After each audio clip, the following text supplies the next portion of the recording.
આ 21 તારીખથી માંગનાથ રોડમાં આજે આ જેસીબીનું કામ ચાલ્યું ગટરનું, તેની સાથે દરેક દુકાનોના સેલરમાં પાણી છે.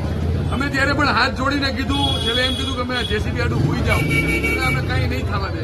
આજે પોઝિશન એવી છે કે માંગનાથ રોડની અંદર ઓછામાં ઓછી 200 દુકાનોના સેલરમાં પાણી છે. ઓછામાં ઓછા 50 એપાર્ટમેન્ટના ઘરમાં બોરના પાણી આવે છે. વેપારીઓને લાખો રૂપિયાના માલની નુકસાની છે. છતાં પણ કોઈ તંત્ર એમ કે અમે આ કરશું કે આ કરશું, ઠાકા થયા ધરું છું ને ચાચુડી કરાવું છું, જાઓ કાકડાભાઈ વેલા આવું છું, તો કોઈ દેખાતું નથી. ઓલા સંગઠન મરીએ તો ઓલું કરીએ, ઓલા ખાતામાં અરજી આપો. સાહેબ, અરજી ન આપવાની હોય, પ્રજાકીય તંત્ર જૂનાગઢની અંદર છે નહીં એવું લાગે છે. વહેલામાં વહેલી તકે આ વેપારીઓનો દિવાળીના તહેવારની અંદર વેપાર કરતા થાય એવી આ પરિસ્થિતિમાંથી મુક્ત કરો એવી આપના માધ્યમથી વિનંતી કરી. જ્યારથી આ માંગનાથ રોડ ખોદાણો છે ત્યારથી આ જે જેસીબી ચાલ્યું છે એમાંથી ક્યાં ફોલ્ટ થયો છે એ ખબર નથી.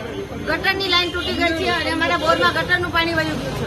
આજને આજ તમે આનું નિવારણ કરો અને આખો વિડીયો જોવા માટે ડાઉનલોડ કરો દિવ્ય ભાસ્કર એપ.